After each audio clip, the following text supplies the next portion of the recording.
नमस्कार। आज की बात के इस खास कार्यक्रम में आप सभी का स्वागत है। मैं हूं आपके साथ धर्म प्रकाश। आज की बात में हम बात करने जा रहे हैं देवभूमि हिमाचल की आर्थिक स्थिति के बारे में, आर्थिक हालात के बारे में।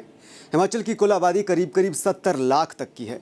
पर्यटन और बागवानी यहाँ पर राजकीय राजस्व के मुख्य स्रोत हैं, यानी कि मेन इनकम सोर्सेज हैं गवर्नमेंट के। लेकिन इसके बावजूद प्रदेश में इस वक्त करीब 85,000 करोड़ का कर्ज है और आने वाले वक्त में ये कर्ज और ज़्यादा बढ़ने के आसार हैं।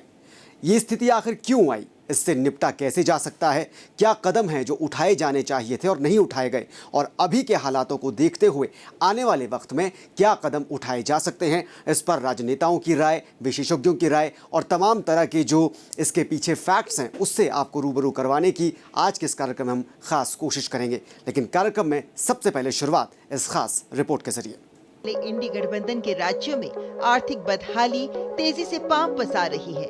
पंजाब और हिमाचल प्रदेश जैसे राज्यों की आर्थिक दुर्दशा के प्रमाण लगातार सामने आ रहे हैं। हिमाचल में ही हालात ये हो गए हैं कि स्वयं मुख्यमंत्री और उनके मंत्रियों के साथ साथ शीर्ष अधिकारियों के वेतन और टीएडीए तक पर अनिश्चितता के बादल मंडराने लगे हैं। मुख्यमंत्री सुखविंदर सिंह सुक्खू राज्य की माली हालत सुधरने तक वेतन और टीएडीए न लेने की बात कर रहे हैं। वहीं राज्य विधानसभा में मुख्य विपक्षी दल भाजपा का कहना है कि सीएम का ये बयान दिखाता है कि कांग्रेस सरकार की नीतियों और कुशासन ने राज्य को कहां ले जा छोड़ा है। आने वाले समय में जो सुधार और अच्छा नजर आता है, 2 महीने तक ना पे लेंगे, ना टीए लेंगे, ना डीए लेंगे। और यही अनुरोध मैंने जब अपने सीपीएस साथियों से कहा, उन्होंने कहा 2 महीने तक हम भी नहीं रहेंगे। महज ये छोटा सा अमाउंट है, लेकिन एक सिंबॉलिक अमाउंट है। ये चाहे 1 करोड़ है, चाहे 1.5 करोड़ है, जितना भी है, लेकिन एक सिंबॉलिक है।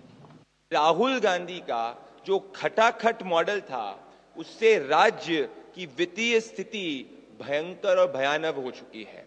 और यही राहुल गांधी का गारंटी वाला मॉडल और उनकी इकोनॉमिक थिंकिंग एक्सपोज हो चुकी है। हिमाचल में आर्थिक बदहाली और कुशासन का मुद्दा भाजपा बार बार उठाती रही है। भाजपा का कहना है कि गारंटियों के नाम पर आसमानी वादे करके सत्ता में आई कांग्रेस राज्य को आर्थिक रूप से पूरी तरह बर्बाद करने के लिए तुली हुई है। राज्य सरकार पर आर्थिक अव्यवस्था के साथ घोटालों के भी गंभीर आरोप लग रहे हैं। भाजपा विधायकों ने शराब घोटाले का आरोप लगाते हुए राज्य विधानसभा से वॉकआउट किया। ध्यान रहे कि ये विभाग स्वयं मुख्यमंत्री सुक्खू के पास है। बहुत शोर डाला था कांग्रेस की सरकार में सत्ता में आने के पश्चात कि हम कर्मचारी हितैषी हैं, कर्मचारी के पक्ष में हमने बहुत बड़े अच्छे फैसले लिए हैं। लेकिन अगर अच्छा आपने कर्मचारियों के बारे में सोचा, अच्छे अगर आपने काम किया, तो ये सचिवालय के कर्मचारी जो है वो आंदोलन पर क्यों हैं? इन सारी चीज़ों का प्रश्न उनसे पूछते हैं। 20 महीने का कार्यकाल हिमाचल प्रदेश कांग्रेस सरकार का पूरा हो गया, लेकिन उसके बावजूद ना डीए की किस्तें मिल रही है, ना एरियर्स मिल रहे हैं, ना मेडिकल रिम्बर्समेंट में मिल रहे हैं, प्रमोशन लटकी पड़ी हुई हैं। सब कुछ जो है वो एक जगह रुका पड़ा है। विधानसभा का सत्र होने के बावजूद भी जो है वो काम पर तो हैं, लेकिन अपना विरोध प्रदर्शन जो है वो रोज कर रहे हैं और उसके साथ साथ में काले बिल्ले लगा करके अपना विरोध जता रहे हैं। कुछ काम ऐसे होते हैं जो आर्थिक संकट के बावजूद भी करने होते हैं। ये करुणा मूलक वाला विषय इस प्रकार का है कि जिस परिवार का कमाने वाला सदस्य जो वही नहीं रहा, तो उनके बारे में मानवीय दृष्टिकोण होना चाहिए। हमारी सरकार ने पिछली बार नियमों में परिवर्तन किया। कांग्रेस ने तो ये तय करके रखा था 50 साल तक कोई आदमी अगर सरकारी नौकरी में रहते हुए उसकी मृत्यु होती है तो उसके परिवार को तो नौकरी देने का प्रावधान था करुणा मूलक आधार पर।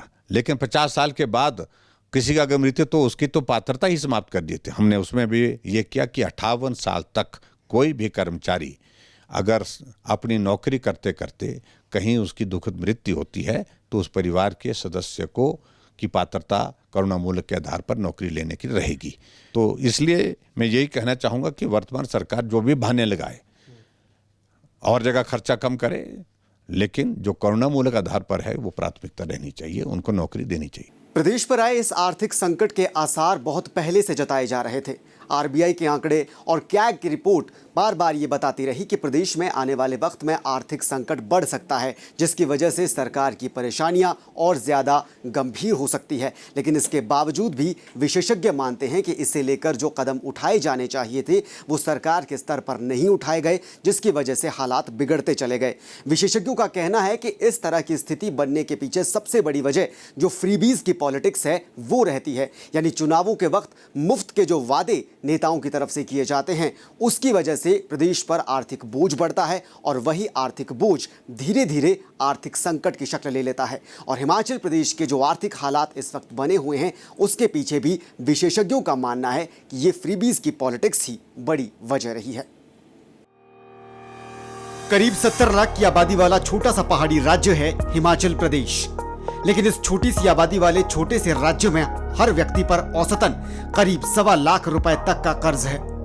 रिजर्व बैंक ऑफ इंडिया की एक ताजा रिपोर्ट के मुताबिक हिमाचल प्रदेश पर इस वक्त करीब 90,000 करोड़ तक का कर्ज है और इस वित्त वर्ष के आखिर तक ये बढ़कर 94,992 करोड़ तक पहुंच जाएगा।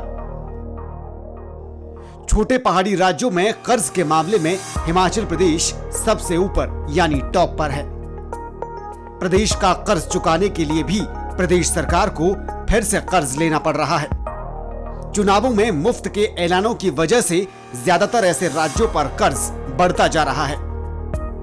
ऐसी जगहों पर सरकार खर्च बढ़ा रही है जहां से सरकार को कोई आय नहीं हो पा रही है। वैसे तो कर्ज का प्रावधान विकास कार्यों के लिए होता है, लेकिन राज्यों में सब्सिडी और धुआंधार बंटती मुफ्त की रेवड़ियों ने आज लगभग हर राज्य को कर्ज के दलदल में फंसा दिया है। भारतीय रिजर्व बैंक से लेकर CAG की ओर से लगातार बताया गया है कि राज्य सरकारों का सब्सिडी पर खर्च लगातार बढ़ रहा है। कई जगह सब्सिडी की जगह मुफ्त की रेवड़ियां बांटी जा रही हैं। मुफ्त बिजली, मुफ्त पानी से लेकर बस यात्रा जैसी तमाम ऐसी योजनाएं लाई जा रही हैं जिनका मकसद सिर्फ और सिर्फ चुनाव जीतना और सत्ता हासिल करना है। ऐसे ही कदम राज्यों को कर्ज के जाल में फंसा रहे हैं। हमारे यहाँ सैलरी, पेंशन, जो लोन हम लेते हैं उसकी इंटरेस्ट पेमेंट, लोन की प्रिंसिपल पेमेंट पे ही लगभग 60% पैसा जो है खर्च हो जाता है। तो डेवलपमेंट के लिए हमारे पास सिर्फ 30% के करीब पैसा बचता है। तो ऐसे में हम अपने डेवलपमेंट को भी जारी रखें, हमारे एम्प्लॉयमेंट का, एम्प्लॉयज़ का भी वेलफेयर जारी रहे। ऐसे में हमें यही 2-3 चीज़ें रह जाती हैं कि हम ज़्यादा से ज़्यादा अपने रिसोर्सेज बनाएं और सेंट्रल का बर्दाश्त भी स्टेट पे बना रहना चाहिए। राज्य सरकारों के बजट का एक बड़ा हिस्सा सरकारी कर्मचारियों की सैलरी और पेंशन में जा रहा है, फिर चाहे पंजाब हो या हिमाचल या फिर तमिलनाडु या मध्य प्रदेश। विशेषज्ञों का मानना है कि नेताओं का जोर सत्ता पाने के लिए सिर्फ और सिर्फ मुफ्त रेवड़ियों पर रहता है, जिससे सरकार पर आर्थिक बोझ बढ़ता है और जरूरतें पूरी करने के लिए भी सरकार को कर्ज लेना पड़ता है। जानकार बताते हैं कि हिमाचल के संदर्भ में हाइड्रो पावर प्रोजेक्ट, बागवानी, कृषि और पर्यटन को बढ़ावा देना बेहद जरूरी है। इसी तरह अन्य राज्यों को भी अपनी क्षमताओं को देखते हुए संसाधन जुटाने की जरूरत है। इस वित्त वर्ष के बजट के मुताबिक हिमाचल प्रदेश में 100 रुपए में से वेतन पर ही करीब 25% खर्च हो रहा है। इसी प्रकार वेतन और पेंशन पर भी सरकार को 100 रुपए में से 42 रुपए खर्च करने पड़ रहे हैं। फिस्कल डेफिसिट यानी राजकोषीय घाटा प्रदेश की GDP का 4.75% होने का अनुमान है। मुख्यमंत्री सुखविंदर सिंह सुक्खू ने वित्त आयोग से उदार आर्थिक सहायता की सिफारिशों का आग्रह किया है। पूर्व वित्त सचिव KR भारती के मुताबिक राज्यों को बेवजह के खर्चों के साथ साथ लोक लुभावन घोषणाओं पर भी लगाम लगानी होगी। इस पर सियासी दल को एक मंच पर आना होगा, क्योंकि यह राज्य के भविष्य का सवाल है। भारती कहते हैं कि राज्यों में एक मंत्री के पास कई विभाग होते हैं, लेकिन उनके काफिले में हर विभाग की गाड़ियां अटैच होती हैं, जिन्हें कम किया जा सकता है। मंत्रियों का लाव लश्कर के साथ चलना और VIP कल्चर को कम करने की भी सलाह दी गई है। तो सरकार जो है, कोई भी सरकार है, हमेशा से प्रयत्न करती रही कि अपने संसाधनों को बढ़ाया जाए। तो जैसे टूरिज्म के माध्यम से या अपने हाइड्रो पावर के माध्यम से, हॉर्टिकल्चर के माध्यम से, अपने संसाधनों को बढ़ाने की कोशिश कर रही है। हमारा फॉरेस्ट जो है बहुत बड़ा सोर्स है, लेकिन स्टेट में ग्रीन फेलिंग पे रोक है, इसलिए हमारा सोर्स ऑफ इनकम नहीं रह गया। हमें जो कमीशन होता है, फाइनेंस कमीशन, उसके थ्रू ग्रांट इन एड मिलती है सारी स्टेट्स को। वो स्टेट स्पेसिफिक नहीं होती है, लेकिन फिर भी स्टेट ने इस बार रूलिंग ने भी और अपोजिशन ने भी फाइनेंस कमीशन से अपील की है कि हमारे लिए स्टेट स्पेसिफिक कोई स्पेशल ग्रांट दें। 15,700 करोड़ रुपए की ग्रांट मांगी है, जिसमें हम अपने हवाई अड्डे डेवलप कर सकते हैं। हमारे जो दूसरे नेचुरल कैलेमिटी की वजह से नुकसान होता है, उसके मिटिगेशन के लिए, ड्रेनेज के लिए, सीवरेज के लिए स्पेशल प्रोजेक्ट्स की मांग की है। आर्थिकी के मामले में हिमाचल की हालत दिनों दिन बिगड़ती जा रही है। हिमाचल सरकार के मंत्रियों, सीपीएस और निगम अध्यक्षों ने 2 महीनों तक वेतन और भत्ते फिलहाल न लेने का फैसला जरूर लिया है, लेकिन इसमें भी विलंबित शब्द का इस्तेमाल किया गया है, यानी 2 महीनों बाद इस वेतन को और इन भत्तों को वो जरूर लेंगे। लेकिन इस तरह का फैसला प्रदेश के बहुत बड़े कर्ज में कोई मायने नहीं रखता है, क्योंकि ये प्रदेश के आर्थिक संकट को कम करने की जगह उसे सिर्फ टालने जैसा होगा। यानी कि सिर्फ 2 महीनों की इस पहल से प्रदेश की आर्थिकी को कोई खास राहत मिलने के आसार नहीं है। और प्रदेश सरकार को विशेषज्ञों के मुताबिक आर्थिक संकट को खत्म करने के हल पर और इसके समाधान पर जोर देने की जरूरत है, ना कि इसे समय के साथ आगे के लिए टालने पर जोर देने की। प्रदेश के इस आर्थिक संकट को लेकर विशेषज्ञ मानते हैं कि ये पूरा का पूरा जो मामला है, जो मैटर है, वो मनी मैनेजमेंट का है। यानी कि उन क्षेत्रों पर सरकार को ज्यादा खर्च करना चाहिए जहां से इनकम जनरेट हो रही हो, और जहां से इनकम जनरेट होने के चांसेस कम हैं उस तरफ कम ध्यान दिया जाना चाहिए। लेकिन मौजूदा सरकार में इसके बिल्कुल उलट किया गया, यानी कि जो फ्रीबीज की पॉलिटिक्स है उस पर ज्यादा ध्यान दिया गया, और अभी के समय में भी सरकार करीब करीब यही कर रही है। विशेषज्ञ और पूर्व वित्त सचिव भारती का मानना है कि सरकार को इस वक्त ध्यान देने की बहुत पहले से जरूरत थी, लेकिन इसे दरकिनार किया गया, जिसकी वजह से हालात बिगड़ते चले गए। आर.के. भारती ने इस पूरे मामले को लेकर डीडी न्यूज से खास बातचीत की है। हमारे अपने जो टैक्स बेस है बहुत कम है, अपने इकोनॉमिक रिसोर्सेज हैं, लेकिन उनका दोहन करके भी हमारी आमदनी इतनी नहीं होती कि हम अपने खर्चे पूरे कर सकें। इसलिए हमें सेंटर से आरबीआई के थ्रू लोन लेना पड़ता है, तब हम अपने जो बजट है, जैसे हमारा बजट 59,000 करोड़ का है, लेकिन हमारी आमदनी 42,000 करोड़ की, तो जो गैप रह जाता है उसको हम लोन्स के थोड़ा मीट करते हैं या अपनी संसाधनों को बढ़ा के करते हैं। तो सरकार जो है, कोई भी सरकार है, हमेशा से प्रयत्न करती रही कि अपने संसाधनों को बढ़ाया जाए। तो जैसे टूरिज्म के माध्यम से या अपने हाइड्रो पावर के माध्यम से, हॉर्टिकल्चर के माध्यम से अपने संसाधनों को बढ़ाने की कोशिश कर रही है। हमारा फॉरेस्ट जो है बहुत बड़ा सोर्स है, लेकिन स्टेट में ग्रीन फेलिंग पे रोक है, इसलिए हमारा सोर्स ऑफ इनकम नहीं रह गया। हमें जो कमीशन होता है, फाइनेंस कमीशन, उसके थ्रू ग्रांट इन एड मिलती है सारी स्टेट्स को। वो स्टेट स्पेसिफिक नहीं होती है, लेकिन फिर भी स्टेट ने इस बार रूलिंग ने भी और अपोजिशन ने भी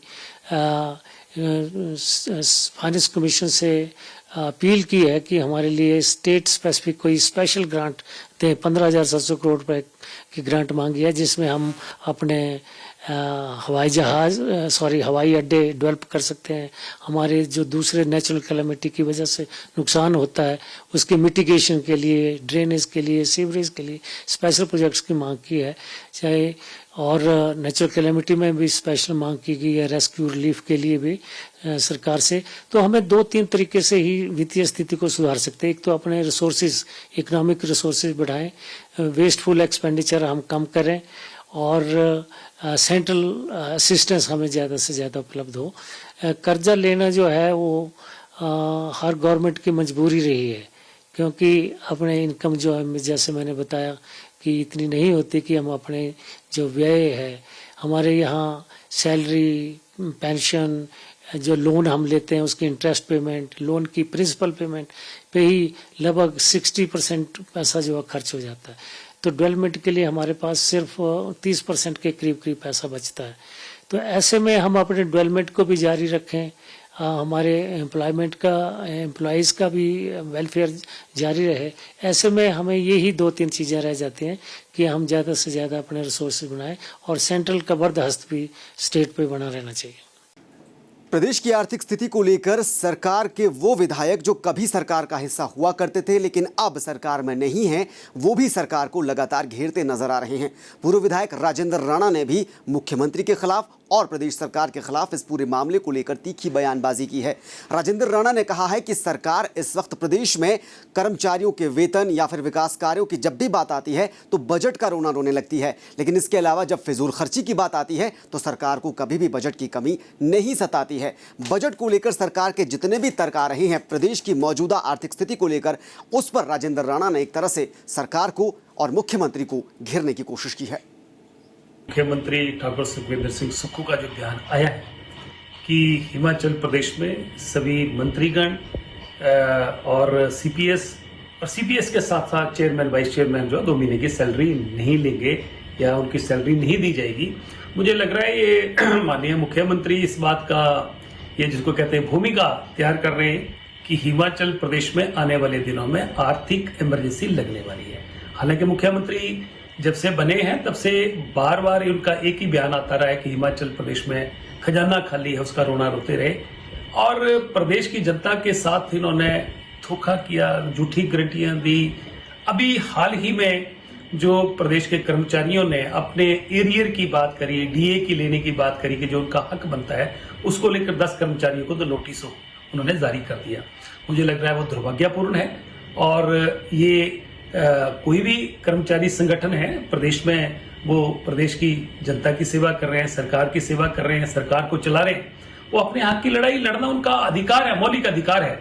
और इस तरीके से नोटिस देना, क्योंकि कर्मचारियों ने सरकार की जो है वो पोल खोली है कि इनके लिए दफ्तरों को, घरों को सजाने में, उनकी रेनोवेशन करने में तो करोड़ों रुपए हैं। और आज जो इन्होंने कहा है कि प्रदेश के बधाईगण भी अपनी 2 महीने की सैलरी जो है इसको छोड़ दें। मुझे लग रहा है कि आज बहुत सारे लोग ये भी कह रहे हैं कि मुख्यमंत्री अगर ये भी कह देते कि 2 दर्जन जो कैबिनेट रैंक के साथ कोई ओएसडी बनाए हैं, कोई मीडिया कोऑर्डिनेटर्स बनाए हैं, कोई एडवाइजर्स बनाए हैं, इतनी फौज जो खड़ी करी है जिनको 2.5 लाख रुपया सरकार के खजाने से उनको तनख्वाह दी जा रही है, उनको भी इशारा कर देते कि भाई आप भी 2 महीने की सैलरी जो आपको नहीं दी जाएगी। तो प्रदेश में वित्तीय संकट की वजह से लगातार अर्थव्यवस्था चौपट होती जा रही है। हालात ये बन रहे हैं कि सरकार के पास अपने ही कर्मचारियों को वेतन और भत्ते तक देने के लिए पूरा बजट नहीं है, जिसकी वजह से पूरा का पूरा जो इकोनॉमिक स्ट्रक्चर है प्रदेश का वो बिगड़ता चला जा रहा है। 16वें वित्त आयोग के सामने प्रदेश सरकार ने अपने ऋणों के और खर्चों को लेकर अगले 5 साल तक की स्थिति का एक ब्यौरा रखा है। आंकड़ों के मुताबिक अगले 5 साल में ही प्रदेश सरकार को लोन और उसका ब्याज चुकाने के लिए करीब 70,000 करोड़ रुपए की अतिरिक्त ज़रूरत होगी। इसमें भी करीब 44,000 करोड़ की रकम सिर्फ और सिर्फ लोन पर लगने वाला ब्याज है। आरबीआई यानी रिजर्व बैंक ऑफ इंडिया की एक रिपोर्ट के मुताबिक हिमाचल प्रदेश पर मौजूदा कर्ज अगले वित्तीय वर्ष में ही बढ़कर करीब 94,000 करोड़ रुपए तक पहुंच जाएगा। प्रदेश में कर्मचारियों की देनदारी ही करीब 10,000 करोड़ रुपए तक की है और इस पूरी स्थिति को लेकर विपक्ष यानी बीजेपी लगातार सरकार पर हमलावर हो रही है। आपने जो कॉन्स्टिट्यूशन के मुताबिक नहीं बन सकते वो आपने बना करके रखे हैं। कैबिनेट के दर्जे के साथ आपने बहुत सारे लोग बना के रखे हैं, चेयरमैन बना रखे हैं और जिस प्रकार से सारी चीज़ें सुविधाएं उनको उस प्रकार से दी गई है, तो निश्चित रूप से मैं मानता हूं कि इससे सारी चीज़ों का समाधान नहीं है। 2 साल से पूर्ण विराम है, पूरे प्रदेश पर गीत गाए जा रहे हैं कि ऋण ले रखा है और जितना ऋण मैंने 5 वर्षों में लिया, ये आंकड़ा है, उससे ज़्यादा ऋण सुक्खू भाई 1 साल में ले चुके हैं। ये 2 साल के कार्यकाल में ही ले चुके हैं। हिमाचल प्रदेश में हाल ही में 6 विधानसभा सीटों पर बाई इलेक्शन हुआ था, यानी उपचुनाव हुआ था और इस उपचुनाव में 6 में से जो 2 सीटें हैं वो बीजेपी के उम्मीदवारों ने हासिल की थी, उस पर जीत दर्ज की थी। बीजेपी ने इस उपचुनाव में जो 6 सीटें थी उन 6 के 6 सीटों पर उन लोगों को, उन कैंडिडेट्स को टिकट दिया था जो कांग्रेस छोड़कर बीजेपी में आए थे। जो रिजल्ट आए उसमें 4 सीटें कांग्रेस को मिली, 2 सीटें बीजेपी को मिली। बीजेपी से सुधीर शर्मा और आशीष शर्मा चुनाव जीत गए और अब यही दोनों नेता सरकार पर इसी फिजूल खर्ची को लेकर लगातार बयानबाजी करते नजर आ रहे हैं। इस मामले को लेकर सुधीर शर्मा ने सरकार पर निशाना साधा है। विकास कार्यों में कोताही बरतने के आरोप लगाए हैं, वित्तीय कुप्रबंधन के आरोप लगाए हैं, विधायकों की प्राथमिकताओं को दरकिनार करने के आरोप लगाए हैं और कहा है कि मुख्यमंत्री इस ओर कोई ध्यान नहीं दे रहे। सुधीर शर्मा ने कहा कि 2 महीनों के लिए वेतन और भत्ते छोड़ना और उन्हें विलंबित करना महज जनता को गुमराह करने का पैंतरा है और इसका जन सरोकार से कोई लेना देना नहीं है। देखिए, ये जो आज माननीय मुख्यमंत्री जी ने कहा है कि सारे मंत्री, सीपीएस, विधायक जो हैं उनको 2 महीने का जो वेतन है और भत्ते हैं वो अविलंब करके देंगे, उससे खुद ही प्रदेश की जनता को सावधान हो जाना चाहिए। और मैं आपके माध्यम से आगाह करना चाहता हूं अपने कर्मचारी भाइयों को, प्रदेश के बेरोजगारों को, कि इसी से आप समझ लीजिए कि प्रदेश की वित्तीय स्थिति क्या है।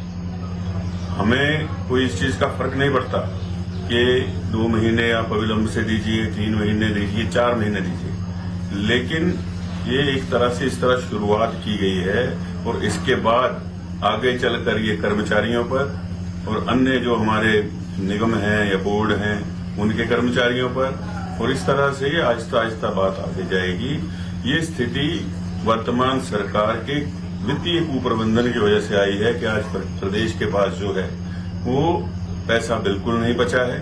लेकिन दूसरी तरफ अगर आप देखें तो जो सचिवालय में मंत्रियों के और इनके अपना कार्यालय है उसके रेनोवेशन के लिए, उसको दोबारा से तैयार करने के लिए जो है वो 7 स्टार तरीके से जो है पैसा दिया जा रहा है। और जहां निवास है सरकारी उनको पूरी तरह से 5 स्टार में बदल दिया गया है, उसके लिए तो पैसा है और ये सरकार का पैसा पूरा बर्बाद कर रहे हैं। आपको तो चाहिए था कि जिनको पिछले खाते से जो है संवैधानिक पदों पर बिठा दिया सरकार के आते ही, कोई ओएसडी बन गए हैं, किन्हीं को कैबिनेट रैंक दे दिए गए हैं, वहां से शुरुआत करिए, एक मिसाल पैदा करिए। इस तरह से जिस दिशा में आप इस प्रदेश को ले जा रहे हैं, ये पहली बार ऐसा होगा कि प्रदेश के अंदर जो है वो फाइनेंशियल इमरजेंसी लगेगी। मैं तो यही निवेदन करना चाहूंगा आपके चैनल के माध्यम से प्रदेशवासियों को, इस सरकार से कोई उम्मीद मत रखिए, अपना अपना प्रबंध खुद कर लीजिए, क्योंकि ये प्रदेश में जो सरकार आई है, ये सरकार जो है ये प्रदेश के हित के लिए नहीं आई, ये अपने निजी स्वार्थ के लिए सरकार जो है सत्ता में आई है। आंकड़े बताते हैं कि प्रदेश सरकार पर जो वित्तीय संकट आया हुआ है वो अभी और ज्यादा बढ़ सकता है, क्योंकि सरकार का ध्यान रेवेन्यू जनरेट करने पर कम है और खर्चों पर ज्यादा है, और खर्च भी विरोधियों के मुताबिक वहां पर हो रहा है जहां पर जरूरत नहीं है। फिजूल खर्ची के आरोप लगाए जा रहे हैं, यानी कि इस खर्चे की वजह से आने वाले वक्त में सरकार को और कर्ज लेना होगा और जितना ज्यादा कर्ज सरकार लेती जाएगी उतना ज्यादा प्रदेश की अर्थव्यवस्था को नुकसान होता जाएगा। विशेषज्ञ मानते हैं कि आने वाले वक्त में सरकार को इसे लेकर उचित कदम उठाने पड़ेंगे, क्योंकि अभी के वक्त में अभी की जो स्थिति है उसमें पूरा का पूरा नुकसान जनता का हो रहा है, प्रदेश की आर्थिकी का हो रहा है। सरकारी बयानबाजी चल रही है, विरोधियों की बयानबाजी भी चल रही है, दोनों में वार पलटवार भी हो रहा है और इसकी एक वानगी अभी के मॉनसून सत्र में भी देखने को मिल रही है। लेकिन विशेषज्ञ बताते हैं, जानकार बताते हैं कि अगर अभी तुरंत वक्त रहते उचित कदम नहीं उठाए गए तो आने वाले वक्त में प्रदेश की वित्तीय स्थिति, आर्थिक स्थिति और ज्यादा खराब हो सकती है। आज की बात में अभी के लिए फिलहाल इतना ही। आप बने रहिए डीडी हिमाचल के साथ। दीजिए इजाजत। नमस्कार।